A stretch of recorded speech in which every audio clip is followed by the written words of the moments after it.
Welcome, Coffee for Closures listeners. I know it has been a little bit since I have came on here. I was just having some conversations with Garrett, and we're going to introduce him and jump right into some stuff. We've been running real estate at a high level for 15 years, and there was just so much stuff kind of going on. Wanted to take a break, make sure that we are always pushing into the blue ocean, and not just repeating stuff that you're hearing all over there. So we like to avoid the news, kind of jump into the good stuff that we want to. So I have an amazing guest, again, that we're going to get to learn, Mr. Garrett Stevens here. But this is our anchor episode and first episode for the Titans of the Trades through Coffee for Closers. And the reason why I want to kind of hop into this space is there's obviously some momentum going on. Cody Sanchez and a lot of these different influencers are talking a lot about it. There's reasons behind it. And again, introducing kind of Coffee for Closers to Garrett here is, what is Coffee for Closers? Coffee for Closers is not real estate specific. It's not lending specific. It is straight business. People that are coming in, taking over things, building, buying, tracking. They're actually tracking and doing an exchange of value for money, and doing it at a high level. One of our guests previously was, a church, and looking at church in terms of business and like the 1,000 touch points that they actually track of KPIs to ensure that they are being as successful and profitable. Or non-profitable, if you can kind of hear that. But this is why we ultimately wanted to bring in and kind of start this. And I don't think we could have a better guest than Mr. Garrett Stevens here. He absolutely exemplifies like what it is to be like Coffee for Closing. So we're going to hop right in here. Garrett Stevens, owner of Prutch's Garage. I think they have like 5 or 6 other brands that are tied to it that they've actually been acquiring. And I'm going to start here too, because I always lead with my own mistakes. My kids are friends with Kelvin's kids. Like, they love them. And I don't know why, but it was like every time we like jibber jabbered a little bit, like Jonna was always under the impression like there was a couple helpers, like Prutch's Garage was just like, this little company that you guys are doing. And like when I talked and you're like, no, dude, we've got like a no shit operation. And you told me what it was. I was like, oh my God. So, we're going to hop right in here. Garrett, thank you so much for being, our pioneer of the Titans for Trades episode series that we're going to be coming out with. Welcome, man. Thank you so much for taking the time. Great to be here, Travis. Thanks for inviting me. Very cool what you're doing, and would love Yes, to help out. sir. Awesome, man. Well, let's jump right into it. So, you acquired Prutch's Garage and have been going through and essentially acquiring different companies. So, 0 to 8 figure company that you've built in 19 months. Like, walk us through just a little bit around that, if you could. Yeah, I mean, honestly, it's something I fell into almost by accident. It's a garage door, overhead door company. It's residential, it's commercial, it's replacements, it's repairs, um, all the above. There's really not much we don't do. I mean, we do airplane hangars, we'll do fire station doors, and we'll change the roller in your grandma's house, and everything in between. So, pretty wide operation. Anything with doors and motors, we're in it. Um, I'm an engineer, so I came from the steel construction industry and really fell into this opportunity as I was looking just for a side business. I mean, I'm a hustler just like you. I've had a real estate brokerage years ago, back in Texas, sold that. So I'm always kind of looking for some things on the side, but I was big corporate for 15 years. Uh, Worked up to kind of the executive level, and again, was just looking for a side business. Probably looked at 30 different companies, really trying to focus more in the high skilled labor trade. So plumbers, electricians, uh, garage doors was not on my radar at all. Uh, as you look at companies and evaluate companies, you got to sign NDAs, you got to look at their financials. It's a long bearing process. Uh, so as you can imagine, 30 different companies, it took a while. And when this one popped up, having looked at 30 different companies in the past and looked at kind of the financials of the company, the opportunity, the macro opportunity of there's not a whole lot of strong competition in this space, it just made sense. So this was a little bigger than a side business. So I had to make some tough decisions and quit the big corporate and kind of dive into this thing. So yeah, about 19 months ago, closed on it. Started first 6 months was exactly how you expect. I mean, that's kind of the big fear when you jump into a new business, that everything looks good on paper, but once you get in, you never really know. But this was a great business out of Pueblo, Colorado. Um, some others started popping up. Was not really out seeking others. And, Prutch's itself was about a 4 million revenue business, give or take. Um, and others just kind of heard about me buying that one. A lot of mom and pop shops are very private, so they don't like to go out to market and hire a broker and send it to everybody and say, "Hey, we're for sale." They like to do it kind of off radar. So uh, people just started reaching out to me really because they heard I bought this one. So a couple of them I turned down, a couple of them I couldn't turn down. Just good opportunities, good reputation, 30-year companies. It's tough to turn those down, even though you're in your first 6 months of getting started. So it kind of, I don't want to say it fell in my lap. The first one, I did a lot of due diligence to get that first one, but they really started falling in my lap after that. And when you're straightforward with an owner that's owned that business for 30, 35 years, and they want it to go to a good, another family, they don't want to just sell off to big corporate or anything like that. So we've been able to put some really good deals together. So a lot of that growth, you talk about 0 to 10 million in 19 months, mostly by acquisition.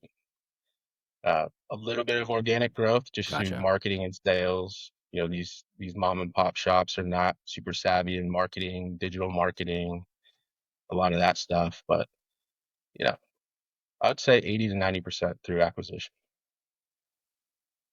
Okay, I'm gonna come in and we're gonna dive into a couple of these little things as we kind of progress forward. Real quick, side tangent. Did you actually were you able to sell that real estate operation? I'm just curious. Yeah, I sold my share out to Okay, my cousin. He's actually still running it out of Houston. perfect. No, I was gonna kind of dive into there because it's like real estate. I talk about this for a long time. Like real estate is there's hard like one in a million is a sellable operation, and I've talked to some people actually who have managed to sell companies throughout the podcast that are like, dude, like I can't believe you actually were able to exit at a fair Yeah. value. Real quick, because I want to dive into this. Again, I come from oil field family. All my family actually worked on North Slopes of Alaska. But I was also raised, and I think I kind of want to touch base and go into this before giving some actionable takeaways. Is that like it was go to college. It like wasn't go get trades. That was what I was pushed forward to, and that was like my generation. I'm not sure if maybe because you were an engineer. Sounds like you were able to use it. But like, what are your thoughts on like how that was how we kind of grew up and raised into like what it's emerging into today? I agree. My dad was an electrician in the trades, and he was pushing me hard to get an engineering degree. Uh, Never once pushing to get into the trades at all. But I think there's been a shift probably in the last 10 years, at least what I've seen anecdotally, just moving around the country. In Houston, Texas, we could get a trade out to our house and fix whatever for $50, right? Even if it's just mowing the lawn, just general labor, you get into high skilled labor, very reasonable. It doesn't hit your radar. I moved out to Pittsburgh, and it was like anything to come into our house and do anything was 3 times as much. Moved to Denver, Colorado, same thing. So I think kind of that Texas, Houston is kind of an anomaly to the rest of the US where skilled labor just isn't pushed. It's not as attractive anymore, but it's needed. And so that's why I've been focusing in that trade is if you can figure it out and be good at it, uh, there's always a need. I mean, we're going to have demand for the next, I mean, I would estimate in our lifetime, at some point, these robots are going to be changing doors, but I think we're still a ways away from that, hopefully. Yeah, and we'll definitely hop into that because I know that there's a ton of private equity, hedge fund money that is essentially seeking the trade space essentially because they're irreplaceable for the short to midterm. Um, so tell us a little bit about, I mean, like, I know we kind of touched base on a little bit on you were an engineer, corporate America, you kind of came through here. One thing I was wondering if you could share is like, if somebody wanted to get into the trade space, HVAC, electrical, plumbing, garage doors, residential space, like skilled labor, and they were like open to exploring. I know that you said some of these kind of fell in your lap once you got going, but like, what would be step one for somebody that was like wanting to enter the space? Kind of where were you finding the 30 companies that you were evaluating essentially? Yeah, I mean, it's a lot like real estate. There's listings online. I spent a lot of time on bizbuysell.com. So it's BIZ buy sell. Ton of listings on there. LoopNet has come out with a lot of business listings. It's a lot of duplicate from Biz Buy Sell, but there's some one-offs that you won't see on those on Biz Buy Sell. So I'd say those two is where I spent a lot of time. Uh, didn't do a lot of cold calling, which if I looking back, what I know now versus 2 years ago, I probably would encourage people to cold call and just talk to businesses that have been, for 25, 30 years. I mean, people are looking for an exit plan. They don't have a retirement plan. And so that's probably where I'd start to get the best deal because if it's a listing online, you've got multiple other bidders or people looking at it. So uh, that would be my recommendation. But before jumping in, I would do those exercises of signing those NDAs, go on the Biz Buy Sell, reach out, tell them you're interested, practice looking at the financials, how to develop a valuation of a company. It's not an exact science. In real estate, you look at comps, right? The value of this house is similar to the dollar per square foot of one that was sold down the street. The way businesses are evaluated is by multiples on EBITDA. So you got to figure out what is their real EBITDA. Um, in the construction space in general, it might be a 3x of EBITDA. Plus, if you want to add in certain inventory or equipment that they're not including in the sale, real estate. So it's a kind of a complex valuation. I don't know that, some people go and hire specialists for this. They hire lawyers and valuation specialists. I mean, there's a lot of good content on YouTube to understand how to value businesses. And really, it's an art. It's not an exact science. And so if the numbers pencil for you as an owner, if you look at this and say, okay, it's making this much, I have to spend this much, uh, and it's cash flowing, and you plan to hold that for a long time, I mean, you're going to be making money either way. It's just how much can you make in that negotiation. So that's a little bit different than a house sale where if you don't get it right, you could be underwater tomorrow. Yeah, 100%. And for people that are listening that may not know, because I always try to, but EBITDA is earnings before interest, tax deductions, and appreciation, right? Yeah, it's just simple terms. It's the profit without all the tricks of depreciating assets and writing off taxes and what you show the government to pay taxes on after all of the what they allow for write-offs for business expenses or depreciation. Uh, you want to look at the actual profit, right? For sure. Yeah, because and I've talked about this in business too. Like even in real estate, like the reason why we essentially walked away from the operation was, revenues versus profits.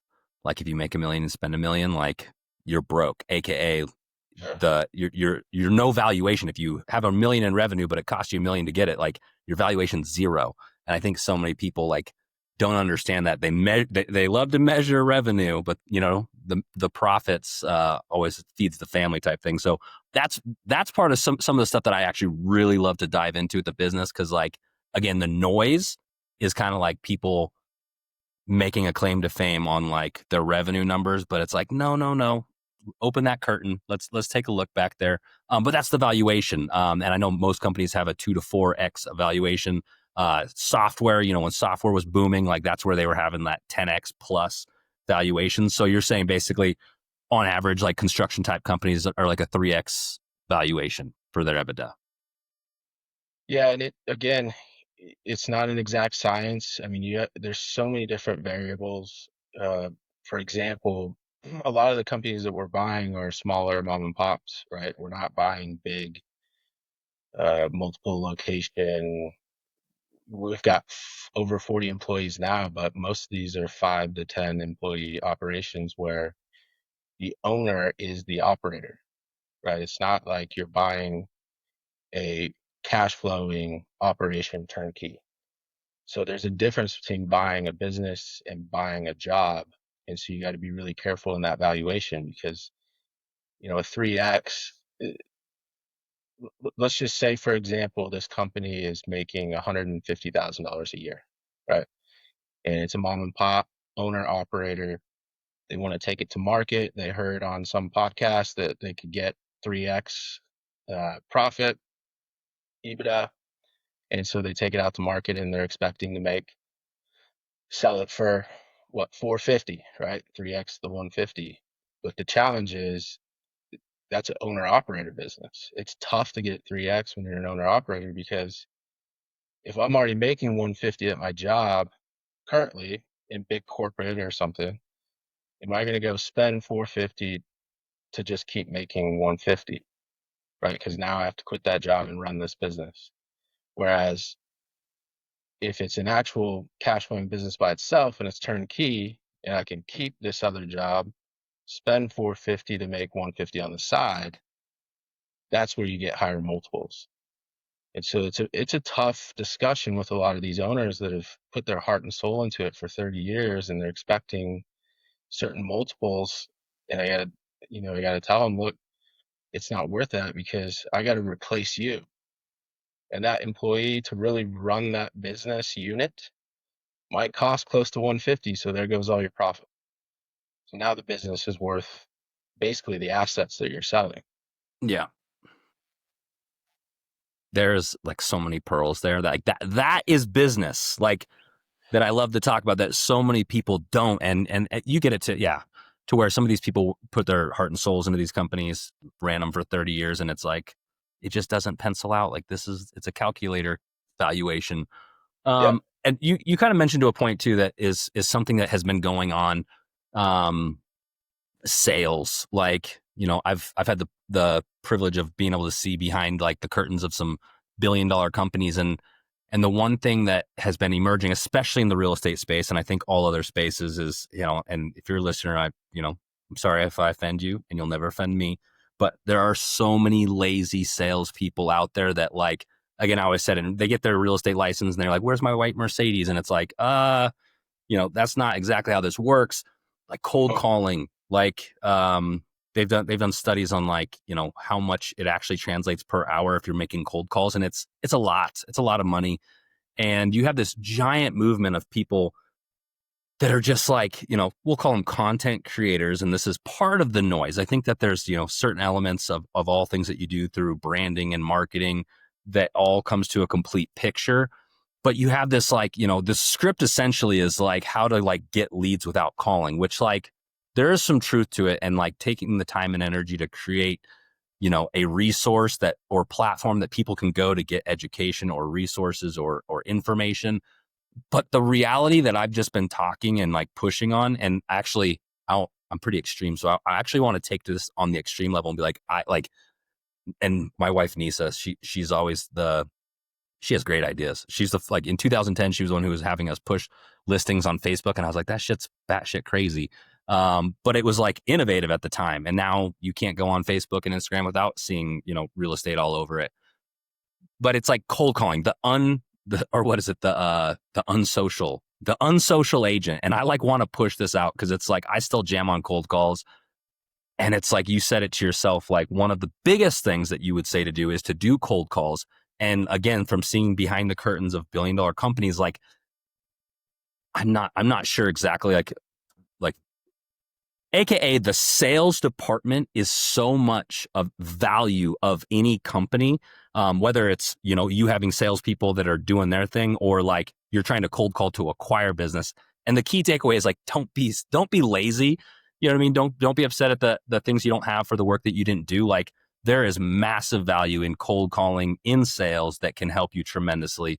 I think to get to where you're at now. So Garrett, kind of pivoting into that, what are your thoughts like on where things have gone on the sales? Yeah, this is a topic I lose sleep on uh, often. So I'm glad you brought it up because we're in an industry where home service, right, is more than half of our business. The other is commercial.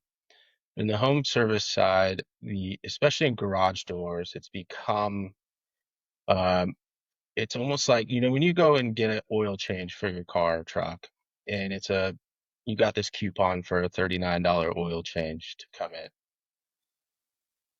These days, it's not going to be $39 by the time you exit that building, right?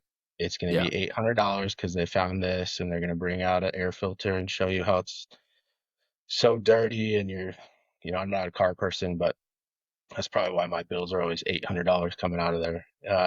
But the point is, there's a sales tactic that they are taught. It's well known, and they bring out the parts. They show you the pictures. Sometimes they're honest, sometimes they're not, right? But it's high pressure. Like this is a safety concern. It's important you change this. And this has kind of evolved into the garage door industry. Uh, I'm not a fan of this model. There's a lot of trainings. You can fly out to Arizona with some popular companies that you could probably name that do this, and they teach all these technicians to become salespeople.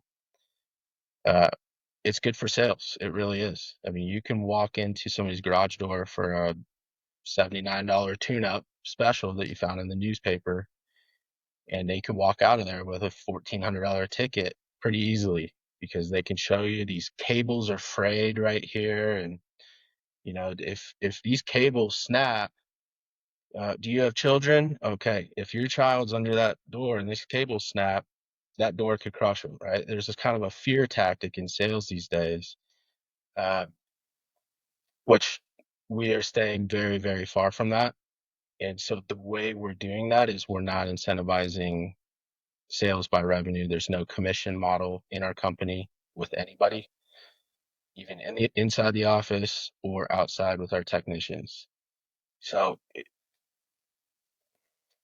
it's tough to be competitive in sales revenue that way because we could easily increase sales by 25% by having high pressure commission, sales guys and technicians and whatnot. But we've kind of taken the approach of let's do our sales in our marketing by telling our story, family owned, 35 years. Some of our technicians have been with this company for, I'd say three of them over 30 years, some of them 25, some of them 20. So we're taking a little bit different approach than the standard industry.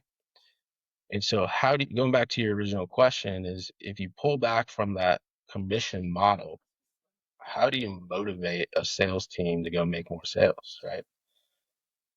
So I don't know if I've found the perfect recipe, but what we do now is more company incentives, company goals.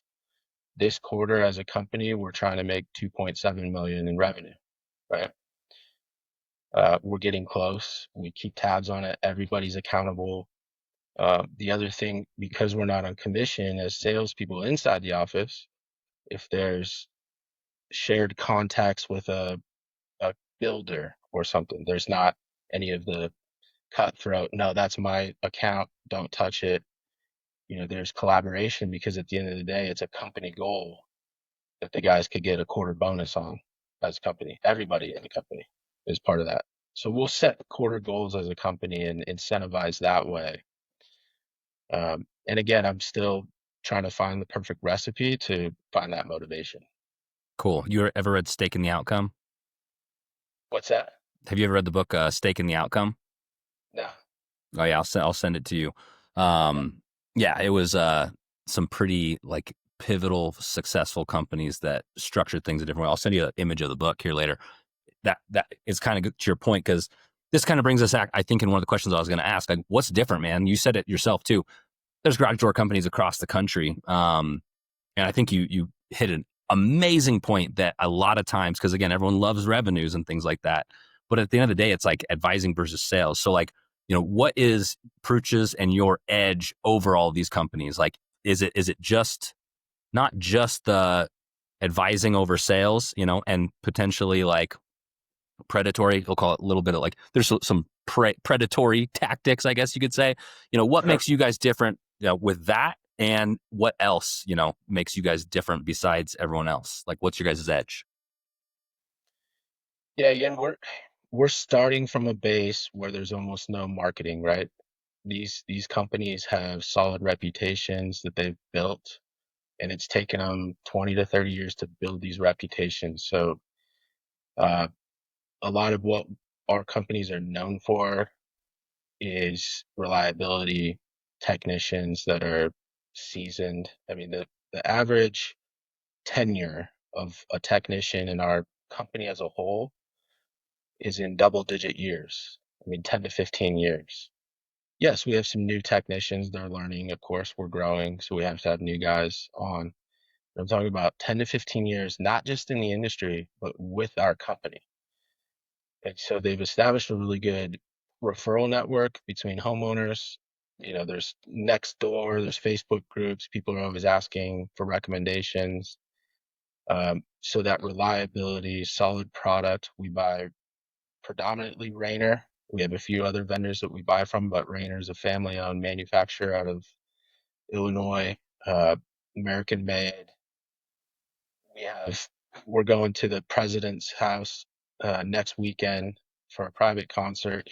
We're close with these manufacturers, so if there's quality issues, there's never well, you got to call the hotline and wait on hold for 2 hours and hope they do something.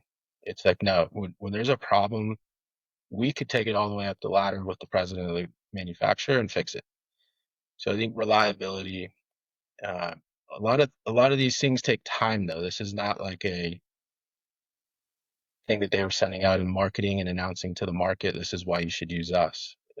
So that's kind of where we're at now, is trying to figure out in our marketing budget that is newer to these companies, how do we differentiate ourselves, right? It's product, like I said, American made, reliable. It's the tenure of the employees. It's the experience from the first call. Like, how's that experience all the way from the final invoice and payment? How was that experience? Do you talk to a person? Are you talking to a robot? Are you just emailing? So we have office coordinators coordinating. That's your contact from the original request through the estimate, through the dispatch of the technician, all the way to invoice. It's one person. So there's still that, even though we're getting big, right? I mean, we're 40 to 50 employees, but it still feels like that mom and pop. Like, I'm talking to one person. If I have a problem, I call them. People can call me on my cell phone anytime. I'll probably get 6 or 7 calls today, and we'll figure out a solution, and directly with the homeowners.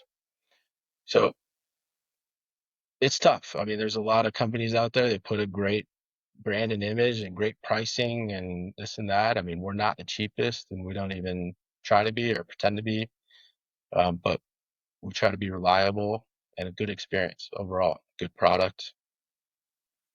For sure. Yeah, and I think we see that too, as far as the cost. You essentially have high value, high cost, low value, low cost.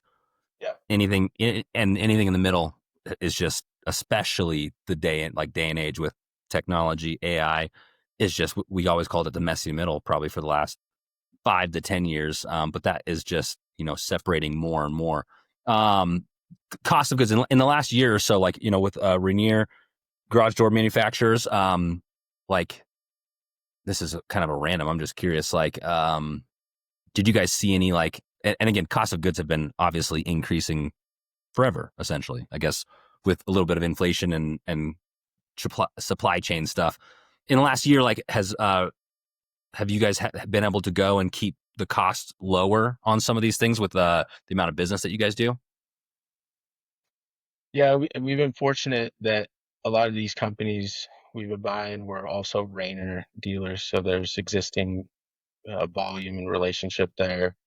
Yes, as you're growing as one parent entity, as one buyer for these several companies, there's some purchase leverage.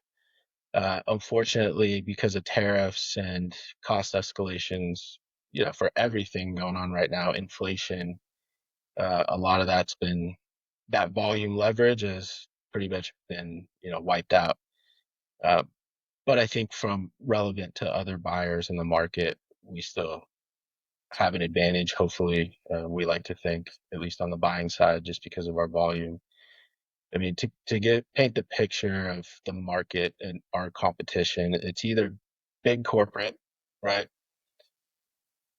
Way bigger than us, national chain type groups. They've got obviously big buying power, but they're also big corporate and they need big margins. So at the pricing table to the customer, we're pretty competitive.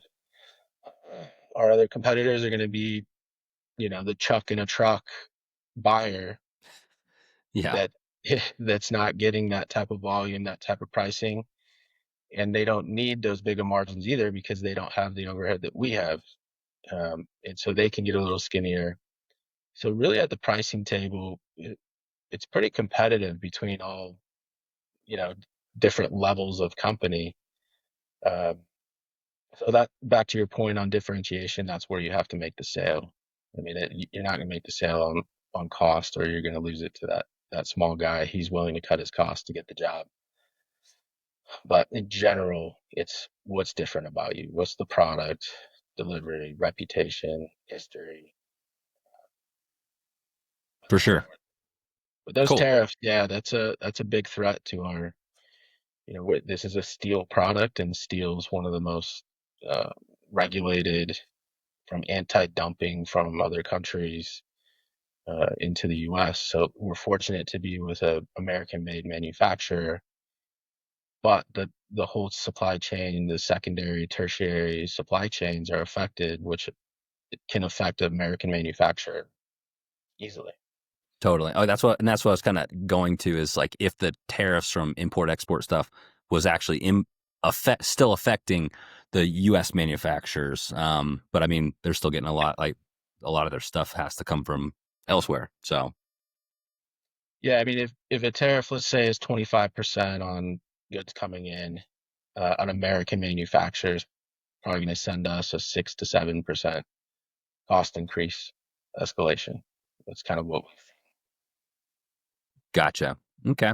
Well, cool, man. I want to dive into this part too because this is like the one for thing, and I always talk about this is like you have so many people preaching from the mountaintops of like I have made it, and it's like which is cool, it's great, but I don't think most people aren't there. So like the one thing that I really love to dive in and keep it as real as possible is like like where was that moment, like what was in the last couple of years, like where was that moment that you were like, dude, I didn't sleep, I don't know how I'm gonna get through tomorrow.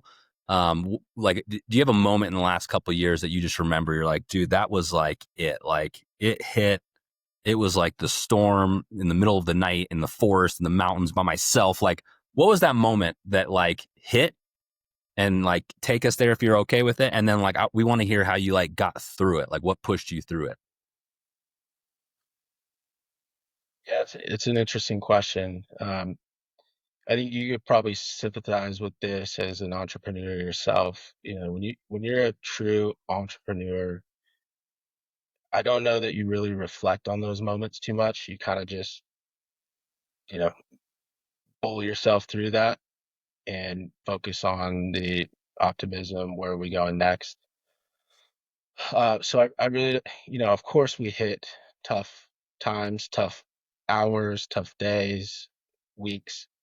But I don't know that, I really sit and reflect on it until, you ask me this type of question. But if I were to say kind of the toughest times in the last 19 months or so, um, Again, that first purchase for us was, we were really fortunate. That was a pretty turnkey operation for us, good reputation, solid, steady business. Some of our other acquisitions have been in resort area towns, right?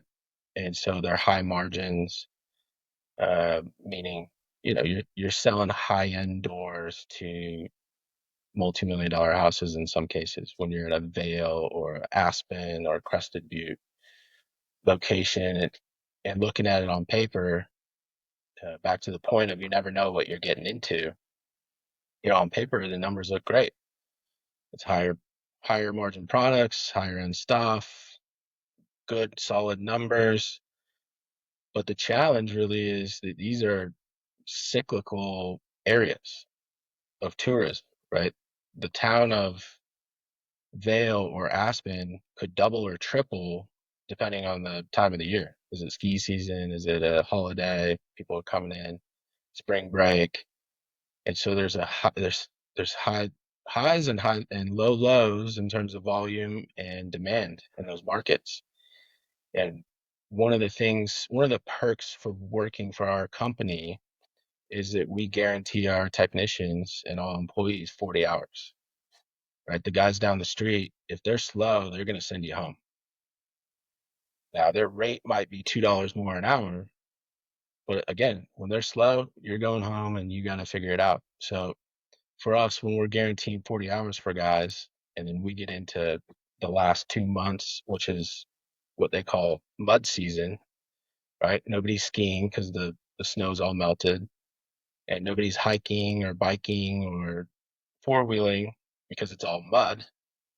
There's not a lot of uh, volume unless it's people that are living there full time, which is half of the population in most cases. So Yep. you can imagine staffing up for these busy times in the Christmas ski season, and then you come into these really slow times. You have to make some tough decisions. Do I want to keep these guys that are great, loyal to the company, doing great service, getting 5-star reviews, and kind of take the hit financially for the couple months? Or do you try and look at layoffs, and then when it gets busy again, you got to try and figure out and find these guys again, and maybe they're not trained yet. You got to spend time training. Um, and so probably the last 2 months, I would say, is, again, not to the point. I think you'd mentioned to me before, where's the point that you wanted to quit in your career? I haven't ever thought about that. I really haven't. I've always been, how do we figure this out? How do we keep them busy? So rather than lay these guys off that are trained and great employees, we've been trying to figure out, how can we keep these guys busy in another way?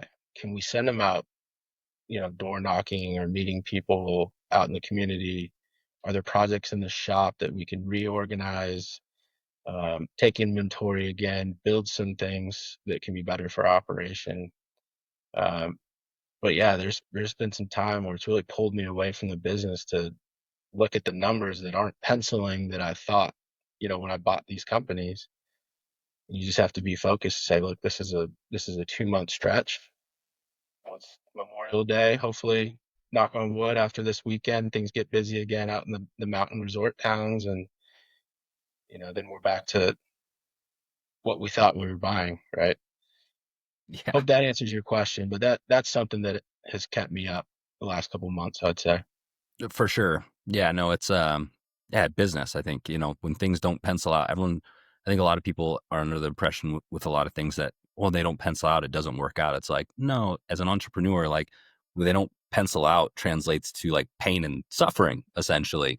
Yeah. And how do you get a point to where you look at your life and expenses and pipeline and you're like, this doesn't add up. What do you got to do? It's coming in and getting creative. And I think that's where some magic happens, with a lot of people that are successful, is they find those innovative approaches on shifting, pivoting, not, here's the thing, don't rob Peter to pay Paul, but how are you going to actually find an innovative solution to keep cash flow going, stock up reserves, but again, that is the reality of business. Well, cool, man. We are coming close to time here. Build or buy, and why? You know what I mean? I think that's one of the things that people are talking about is buy the shop or build the shop and why behind it. Uh, I'd probably say buy. It's turnkey. You know what you're going to spend. You know what you're going to make. Um, Especially if it's an established company. You know, in the Colorado Springs location is our only organically grown location. It takes a lot of dollars, a lot of marketing. Uh, you got to staff up. It's chicken or the egg. You know, if you go real quick and you get a lot of business, but you don't have the staff, you can't execute. So do you go build the staff first and then wait for the business to come? Well, that costs a lot of money. So there's a lot of challenges in building organically. It might sound cheaper in the front end, but at the end, you're going to spend just as much and in terms of money, and you're going to spend 2 or 3 times much in time, focus, energy, and labor. So I would say go buy, but don't buy garage door companies in Colorado because there's none left. Okay, Oh yeah, stay out of that. and I was going to say the last like nitty gritty part is, and you can walk us through, and I don't know if it'll take like structuring deals when you do find that shop and you're like, all right, they are making 150K a year profits, non-owner producer. Like, what would be something if you were like, all right, well, I don't have $450,000 to pay, SBA small business loan type thing or seller financing. Like, what would be like a way that you would look at structuring a deal? And again, you don't have to get into the nitty gritty of your stuff, but just a general like, well, this is the way how you could structure it potentially, if you're cool. Yeah, SBA is a good option. I think their rates right now are close to 10%, which is not ideal. Um, if you have opportunity with family loans, you could look at that. Um, I don't. I didn't have that luxury. I also didn't have a ton of cash to go and buy 5 companies in the last 2 years, but creative deal structuring is how I've done it. You can find incentives for both sides of the party. Let's say you're negotiating a low multiple EBITDA, and that's one price if I pay you everything up front. I'll give you a higher EBITDA multiple, but I need to give you some cash now. Then we do some loan financing, maybe a balloon payment at the end. But the total deal is more for you as the seller, and also Mr. and Mrs. Seller. There's tax advantages by not taking all that cash up front. And so if you can creatively lay this out for them, I mean, these people that are selling 30-year businesses, 20-year business, they're smart people. I mean, they understand it if you put it out there for them. They may just not know how these deals are done themselves. And so if you can be fair upfront, show them the numbers, show the tax advantages, and they trust you as somebody to operate that business and pay them in a few years when that balloon is due, uh, it's easier than you think to get that deal done. So to be honest, that would be my first option when you're going out and buying a business, is to look for those opportunities and get a lower rate than an SBA. That would be my advice. Cool. That's awesome. Advice for anyone potentially looking into the trade space aside from the creative structured financing type thing. What do you mean? In what term? Like again, somebody is saying I want to get into the HVAC space. Like, what would you say? Hey, dude, do these 1, 2, or 3 things either to do it or before you do it. Um, Without giving away too many of my secrets here, I'll share with your listeners. Uh, the one trick to this space is to find companies that leave stickers when they do a job. Meaning HVAC, if you go look in your HVAC closet right now, you probably got a sticker for service. You know who to call. 70% of our calls come off of stickers. We put stickers in every door, right next to the push button or on the door.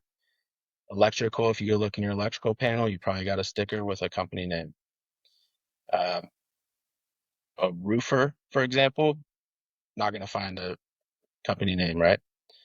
That's just one example. I love roofing, by the way, but just to give you an idea of the differences of the different trades, is that's automatic business because that thing is going to break at some point in the next 2 years, 5 years, 10 years, and they're going to call that number first. Then they might look at Google and whatnot, but 70% of our calls come off of that. I would focus in trades that leave stickers. Boom. That's awesome. Where's Prutch's and where's Garrett Stevens headed in the future? Uh, Out of all the questions you've asked me today, Travis, that's the one I get the most. And I should probably have an answer, as much as I get asked that, but I really don't. I think I'm just having fun. Again, I'm not out actively trying to find these companies and grow so fast. When deals come across my lap that make sense, uh, we'll go after it. But really, I think we've hit a critical mass where, meaning we have a good office structure, we have a couple engineers on staff, we've got a good operations VP and 30 technicians across the state of Colorado. We can be really dangerous with our current structure and critical mass. So I don't know that we're going to stay on the same trajectory of growth. I think there's some efficiencies we can find in our current operation, and a lot of meat on the bone in terms of sales in our regions. So I think the next few years will be focused on optimizing what we have today. But you never know. And 5 years, I have no idea. 10 years, I have no idea. But I'm having the most fun in my career right now. So I'm not looking for any type of exit or, um, you know, I'm 38 years old. So I've still got several years to play around and have fun. Cool. No, I think I look at things kind of similar way, like I was explaining. It's there's no finish line. You know what I mean? If you were goal oriented, finish line drawn, then it's like getting to the end of your life is the ultimate goal, which is not. It's the process. The climbing the mountain. Again, it's God, there's an awesome quote. I can't remember. It's basically the suffering you go through makes the fruit tastes that much sweeter. AKA, like when you're climbing the mountain, the endurance and Yeah. the pain and suffering to climb it makes the view that much better. But it is like there's enjoyment in the process, which so many people, again, this is why I always talk about, like, I don't necessarily love to talk to people about cheering from the mountaintop. Like, I want to hear like the nitty gritty. You're in the trenches, like, because I still live there. You know what I mean? Like, I live in the trenches still. So that's why I love to talk about it, man. Awesome. Well, dude, where can people find you? Like, your social handles, websites. Where can people go and find you? Yeah, I mean, we're all over social media. Prutch's Garage Door. Our other brands are Vale Valley Garage Door and Kenny's Overhead Door, which is out in the Vale area. So, three locations for Prutch's. Our headquarters is in Pueblo. We've got a Colorado Springs shop, and we have a Gunnison shop that also serves that Crested Butte resort town area. So find us on social media, Prutch's Garage Door. Again, the other one's Vale Valley and Kenny's. We're on Facebook, Instagram. Um, we're everywhere. My personal email, Garrett with two R's, two T's, at prutches.com, Prutchs.com. Uh, Reach out to me personally. I'll be happy to help you. Cool. Awesome, Garrett. Well, thank you so much, man. You guys know where to find him. You've been a wealth of knowledge, and thanks for, again, being my anchor episode. I'm going to have a lot of fun, I think, Titans of the Trades, because you certainly are from 0 to, 10 million in 19 months. That's Titan numbers there. So, Garrett, thanks so much for your time, man, and we'll chat with you later.